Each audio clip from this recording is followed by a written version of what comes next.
Existen condiciones médicas durante el embarazo que pueden llegar a interrumpir la gestación del bebé que viene en camino. Hoy día, con los avances tecnológicos en el campo de la imagenología, es posible prever algunas de ellas. Hablamos, por ejemplo, de la falta de crecimiento, algunas patologías específicas y las malformaciones intrauterinas, tales como la formación inadecuada de las estructuras del corazón, en cuyo caso, al ser detectada de manera temprana, es posible incluso solucionar el problema con una cirugía intrauterina, es decir, llevar a cabo una cirugía dentro del vientre materno. Para entender este y otros temas, siga aquí con nosotros en su podcast Pregúntele al Doctor. Acompáñenos. Hola doctor, ¿cómo andamos? Hola, ¿qué tal Darío?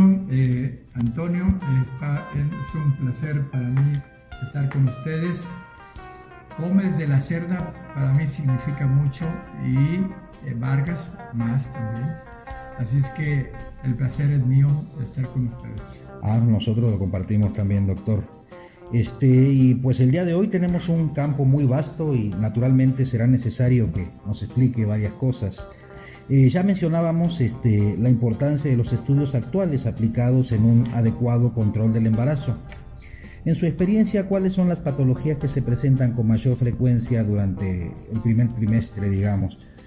Bueno, existe un estudio hecho en Londres en 1995 que hasta en los últimos 5 años ha tomado un repunte y una divulgación a todo el mundo, en donde le conocemos como cribado o tamizaje del primer trimestre. Y consistió en un principio hasta hace 3 años en 6 puntos que buscar ecográficamente para determinar si existía alguna trisomía o malformación en el cuerpo. Las más frecuentes es la trisomía 21, la trisomía 18 y la trisomía 13. La más frecuente y la más conocida por el público es la trisomía 21, que viene siendo el cromosoma par 21, conocido como síndrome de Down.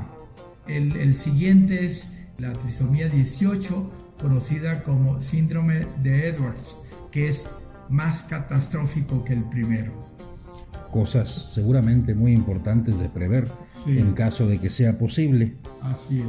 ¿Y cuáles serían entonces los estudios recomendados para verificar el sano desarrollo del feto y cada cuándo deberíamos aplicarlos? Sí, los estudios, el primero se realiza en la semana 11 a la 13.6, el segundo en la semana 22 y el tercero en la semana 28 por médico radiólogo certificado y con especialidad en ginecobstetricia, para poder tener a la mano los datos ecográficos confiables. Por ejemplo, en el primer tamizaje o estudio ecográfico de la semana 11 a la 13.6, el primer punto es que buscar si hay hueso nasal.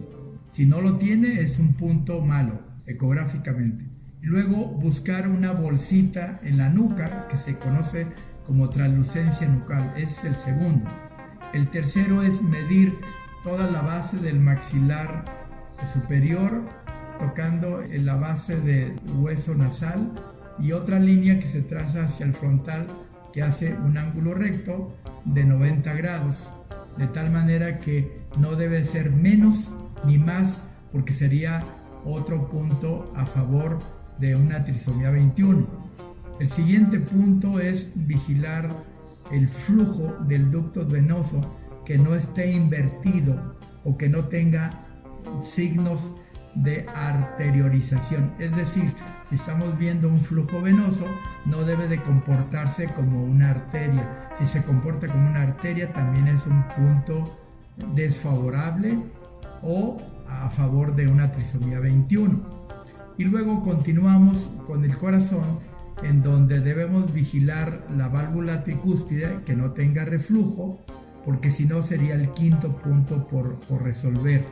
El último punto es el flujo de la arteria uterina, en el cual tiene una velocidad media con una diástole adecuada, porque cuando no sucede eso, cuando tenemos una diástole o un pico muy elevado o una diástole muy estirada, quiere decir que estamos ante la presencia de un problema.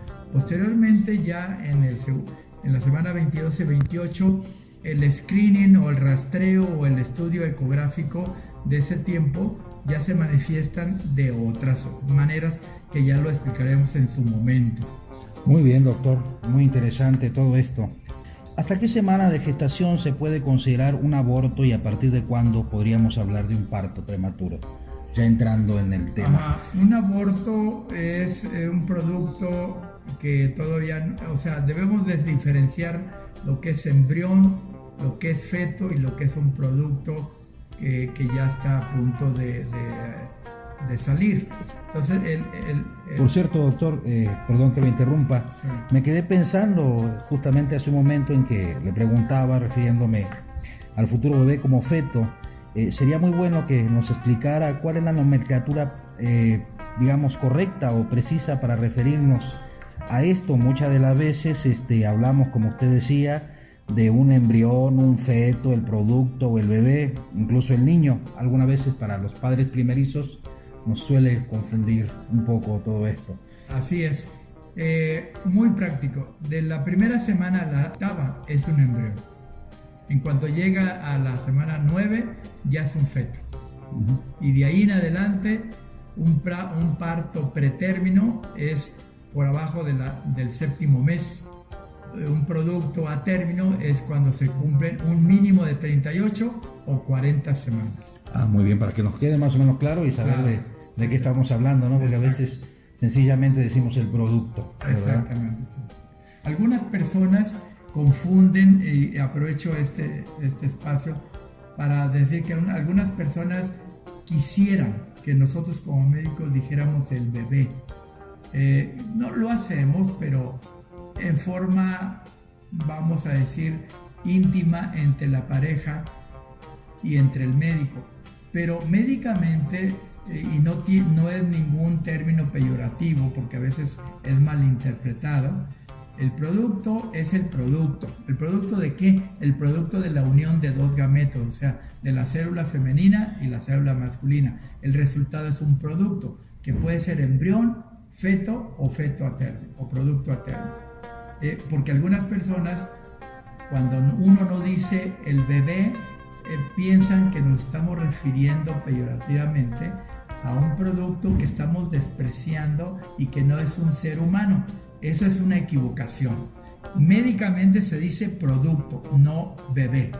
Cuando lo empleamos esa palabra, y ustedes mismos lo pueden emplear, es porque estamos entre confianza. Hablando coloquialmente, por así decir, ¿verdad? Así es. Entonces, para recapitular un poquito, doctor, dada la interrupción que hice, decíamos que el primer estudio debe ser a la semana 22. 11 a la 13.6. La segunda a la semana 22 y el último en la semana 28, salvo que surja algo después de la semana 28, el médico tratante nos derivará a la paciente para hacer alguna adecuación o el descubrimiento de algo que no lo teníamos contemplado que fuera a pasar. ¿Qué por lo general podría ser con qué podríamos encontrarnos?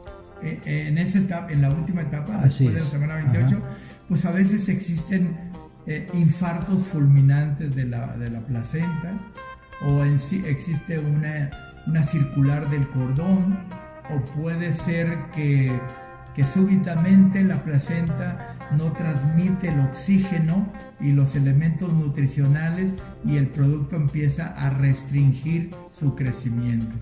A mí me gustaría que nos contara de algún caso personal donde su intervención haya podido contribuir a llevar adelante algún embarazo con estas características de las que estamos hablando.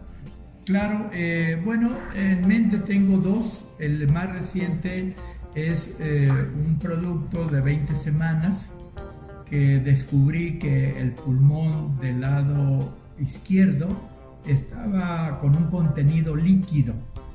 Y generalmente cuando sucede eso es porque hay un colapso o un atrapamiento, secuestro pulmonar como resultado de una alimentación sanguínea o vascular, llámese venosa o arterial, inadecuada. Es decir, cuando frecuentemente por ahí cerca de ese sitio pasa la aorta y nosotros la identificamos que es la que directamente alimenta a ese pulmón, no podemos hacer nada.